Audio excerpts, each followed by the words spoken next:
शहर, दो कहानी। लड़की ने बताया कि एक गाड़ी के अंदर 4 लड़के जो मुझे यहाँ डाल के गए हैं। कुछ पारिवारिक विवाद के चलते वो स्वतः अपने घर से गई थी और 4 दिनों की गुमशुदगी का सबसे बड़ा राज, शिप्रा का सस्पेंस। शिप्रा मलिक, नोएडा की वो फैशन डिजाइनर जो बड़े ही रहस्यमय तरीके से गायब हो गई थी। शिप्रा की तलाश में 4 दिनों से पुलिस लगातार हाथ छान रही थी और अब शिप्रा के मिलने के बाद जो कहानी सामने आई है उसने सारे शहर में फैला दी है सनसनी। 29 फरवरी को रहस्यमय हालत में गायब हुई फैशन डिजाइनर शिप्रा मलिक लौट आई है, लेकिन उसकी गुमशुदगी की कहानी पर अभी भी सस्पेंस बना हुआ है। वो इसलिए क्योंकि किसी को उसने सुनाई है अपने अपहरण की कहानी, तो किसी के सामने अपने गायब होने के पीछे पारिवारिक कलह का खुलासा किया है। और अब शिप्रा की इन 2 कहानियों ने खड़े कर दिए हैं कई सवाल। आखिर क्या है शिप्रा के गायब होने का सच? लड़की ने बताया कि एक गाड़ी के अंदर 4 लड़के जो मुझे यहाँ डाल के गए हैं। कुछ पारिवारिक विवाद के चलते वो स्वतः अपने घर से गई थी। 2 शहर और 2 अलग अलग कहानियां। एक ओर अपहरण की कहानी तो दूसरी ओर खुद घर छोड़कर चले जाने की दास्तान। सबसे पहले हम आपको दिखाते हैं वो कहानी जो शिप्रा ने नोएडा पुलिस को सुनाई है। नोएडा पुलिस के मुताबिक शिप्रा गुड़गांव के सुल्तानपुर गांव में थी, जहां से कल रात उसे नोएडा पुलिस अपने साथ लेकर आई है। पुलिस के मुताबिक उसने खुलासा किया है कि वो पारिवारिक कलह की वजह से परेशान थी, इसलिए उसने खुद ही अपना घर छोड़ने का फैसला कर लिया और वो अपनी मर्जी से किसी को बिना कुछ बताए घर से चली गई। 29 फरवरी के दिन बोटानिकल गार्डन के समीप, जहां उनका अपना घर है और जहां से उनके पति का अपने दोस्त के घर आना जाना है, वहां पर उन्होंने अपनी गाड़ी खड़ा की। वहां के बस स्टेशन से उन्होंने बस पकड़ी। डीएनडी के रास्ते से वो बस धौला कुआं तक गई। धौला कुआं पर उन्होंने दूसरे राज्य की परिवहन निगम की बस पकड़ी और वो वहां से दूसरे राज्य में स्थित आश्रम में गई। पिता की तरफ से भी जो संपत्ति संबंधी विवाद हैं और पति की तरफ से भी जो प्रॉब्लम्स हैं, जिसके मद्देनजर उनका ब्रेकडाउन हुआ। नोएडा पुलिस ने खुलासा किया है कि शिप्रा का अपने पति और भाई से अक्सर ही विवाद होता था, इसलिए वो लंबे समय से परेशान थी। वो अपनी इस परेशानी से निजात पाना चाहती थी, लेकिन उसे कोई रास्ता नजर नहीं आ रहा था। ऐसे ही तनाव भरे लम्हे में एक रोज उसने टीवी पर आने वाला एक क्राइम शो क्राइम पेट्रोल देखा। नसीम महेश के गायब होने की वजह से वाकिफ था और पूरे चांसेस हैं कि नसीम के कारखाने का कोई ना कोई आदमी इसमें शामिल है। क्राइम पेट्रोल के इस एपिसोड में एक गुमशुदा शख्स के रहस्य की कहानी दिखाई गई थी और जब शिप्रा ने इसे देखा तो उसके दिमाग में भी एक आइडिया आया और फिर उसने अपनी गुमशुदगी की कहानी की स्क्रिप्ट खुद ही लिख डाली।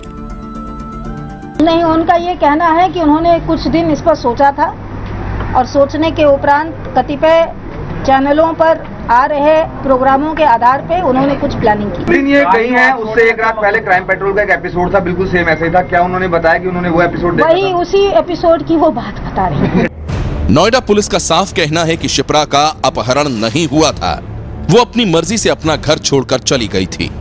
29 फरवरी की दोपहर को नोएडा से बस पकड़कर दिल्ली के धौला कुआं पहुंची और फिर वहां से राजस्थान जाने वाली एक बस में वो सवार हो गई।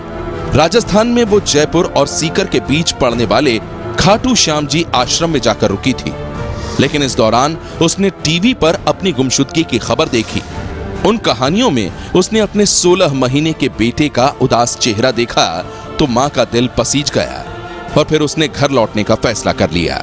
जो लेडी इन क्वेश्चन है, उनका कहना है कि टीवी मीडिया चैनल में चल रहे अपने 16 माह के बेटे का मुंह देख के, चेहरा देख के मेंटली ब्रेकडाउन होने के कारण वो वापस आई हैं, इमोशनल हो गई थी इसलिए वापस आई हैं। महिला का स्टेटमेंट है कि उनका वापस आने का कोई इरादा नहीं था।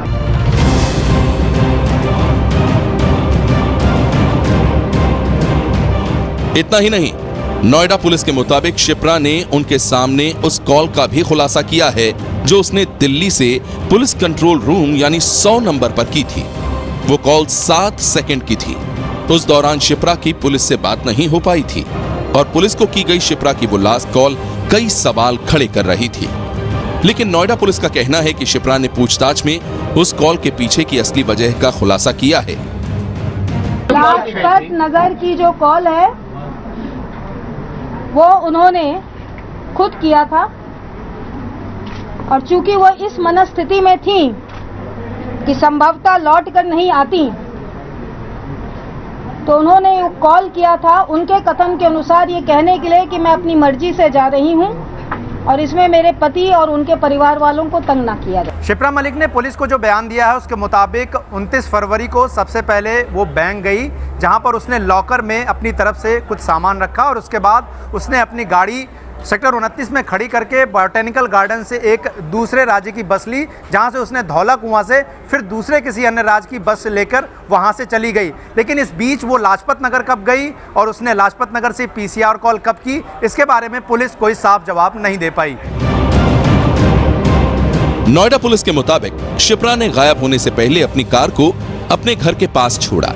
उसने कार के शीशे खोल दिए और चाबी भी लगी रहने दी। ये सब उसने एक योजना के तहत किया ताकि घर वालों को उसकी कार मिल जाए और फिर उसकी गुमशुदगी की कहानी रहस्य के कई सवालों में उलझ जाए। यह तो थी नोएडा पुलिस की कहानी। अब सुनिए गुड़गांव पुलिस का सच। गुड़गांव की पुलिस का कहना है कि शिप्रा घर से खुद नहीं गई थी बल्कि उसका अपहरण हुआ था और यह बात शिप्रा ने खुद गुड़गांव पुलिस को बताई है। पुलिस के मुताबिक शिप्रा गुड़गांव के जिस सुल्तानपुर गांव में मिली है, वहां के सरपंच को शिप्रा ने कुछ और ही कहानी सुनाई थी और वो कहानी थी अपहरण की, उन अपहरणकर्ताओं की जिन्होंने उसे बंद कमरे में कैद कर दिया था और फिर रात के अंधेरे में उसे सुल्तानपुर गांव के किनारे फेंककर फरार हो गए थे। वो लेडी जो है डरी हुई थी, उनसे बात की, उन्होंने नोएडा का अपना बताया, भाई मैं नोएडा से हूँ, दिल्ली की लड़की हूँ, नोएडा के अंदर मेरी शादी हुई है। 29 तारीख से मेरा मार्केट से के नाम अपहरण हुआ है और यहाँ मेरे को रोड के ऊपर फेंके गए हैं। आज मैं कई घरों की जैसे कुंडी खटखटाई, जैसे नहीं खोला तो इन्होंने खोला तो मैं आई हूँ और वो लेडीज रो रही थी, डरी हुई थी। उन्होंने शायद 4 के करीब बताया था, वैन के करीब वैन बताई शायद। एक यही करा था, एक बंद कमरा था, कहीं बंद मकान था, बंद कमरे के अंदर ही रखा गया। जब भी दरवाजा खुला है तो अंधेरा ही मिला है बाहर। सुल्तानपुर गांव के सरपंच के मुताबिक शिप्रा बेहद डरी हुई थी। उसने गांव के ही एक शख्स के मोबाइल से अपने पति को फोन भी किया था। गांव के सरपंच का कहना है कि उन्होंने फौरन मामले की खबर गुड़गांव पुलिस को दी और फिर पुलिस की टीम फौरन मौके पर पहुंच गई। गुड़गांव पुलिस के एसीपी भी सरपंच की इन बातों की तस्दीक करते हैं। लड़की ने बताया कि एक गाड़ी के अंदर 4 लड़के जो मुझे यहाँ डाल के गए हैं और उसने वहाँ गांव के नज़दीक किसी घर के अंदर दस्तक दी, तो इसके ऊपर उस व्यक्ति ने सरपंच को इतला दी, सरपंच ने पुलिस स्टेशन को। नोएडा से दिल्ली, दिल्ली से राजस्थान और फिर राजस्थान से गुड़गांव, 4 दिनों में शिप्रा मलिक ने 3 शहरों का सफर तय किया और उसके इसी सफर में छिपा है उसकी गुमशुदगी का सच, वो सच जिसकी 2 कहानी है। सवाल यह है कि अगर नोएडा पुलिस को शिप्रा ने खुद ही घर छोड़कर चले जाने की कहानी सुनाई तो सुल्तानपुर के सरपंच और गुड़गांव पुलिस के सामने उसने अपहरण की बात क्यों की? शिप्रा की गुमशुदगी की ये 2 अलग अलग कहानी कई सवाल खड़े कर रही है। लड़की ने बताया कि एक गाड़ी के अंदर 4 लड़के जो मुझे यहाँ डाल के गए हैं। कुछ पारिवारिक विवाद के चलते वो स्वतः अपने घर से गई थी। शिप्रा की गुमशुदगी के मामले में नोएडा पुलिस की कहानी कुछ और ही है और गुड़गांव से सामने आ रही है कुछ और कहानी। ऐसे में सबसे बड़ा सवाल यही है कि आखिर शिप्रा के गायब होने का सच क्या है। सवाल यह भी है कि क्या इस मामले में नोएडा पुलिस कुछ छुपा रही है। शिप्रा तो घर वापस आ गई, लेकिन उसकी वापसी का सस्पेंस अब भी बरकरार है। सनसनी के लिए ब्यूरो रिपोर्ट। प्यार हालांकि वो कहानी बेहद पुरानी थी, इतनी पुरानी कि शादी के बाद भी वो दोनों छुप छुप कर मिलते रहे। लेकिन एक रोज जब रात के अंधेरे में वो दोनों मिले तो मिलन के सुखद एहसासों के साथ ही मौत की खतरनाक साजिश भी चलने लगी। बंद कमरे में नाजायज रिश्ता,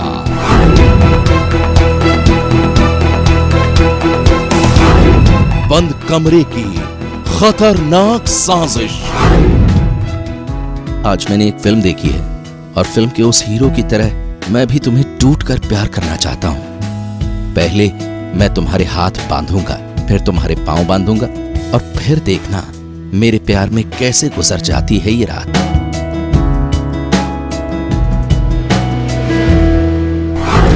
कातिल की खूनी मोहब्बत।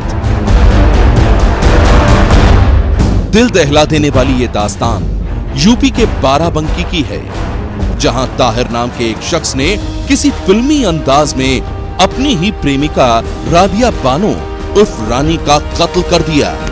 पुलिस के मुताबिक राबिया और ताहिर दोनों के बीच गहरा रिश्ता था और ये रिश्ता दोनों की शादी के बाद भी बरकरार रहा।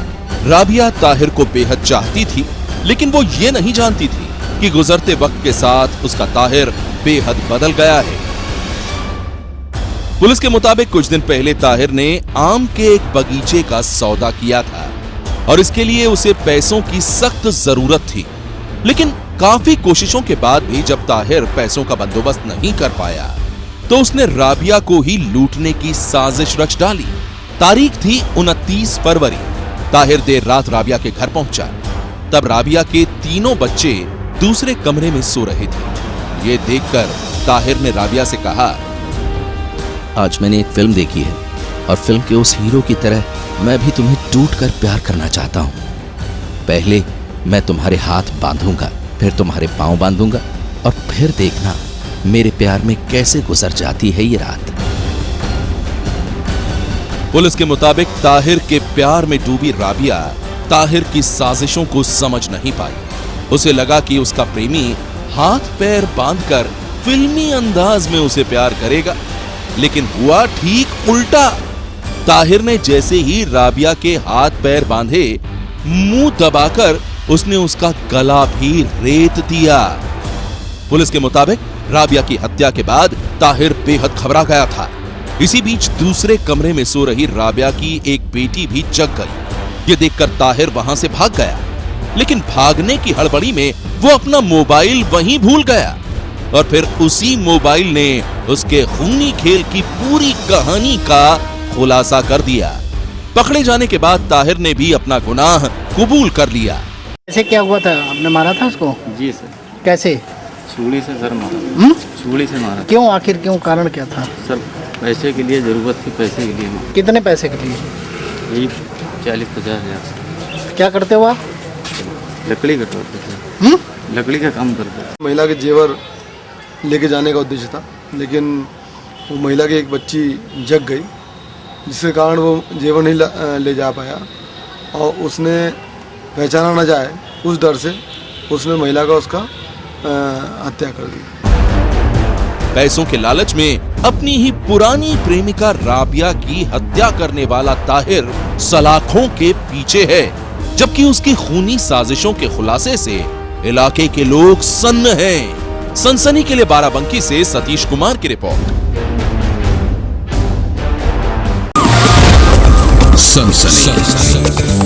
सनसनी में आज बस इतना ही। आप रहिएगा होशियार। सन्नाटे को चीरती सनसनी कल फिर देंगे दस्तक आपकी दहलीज पर। सनसनी।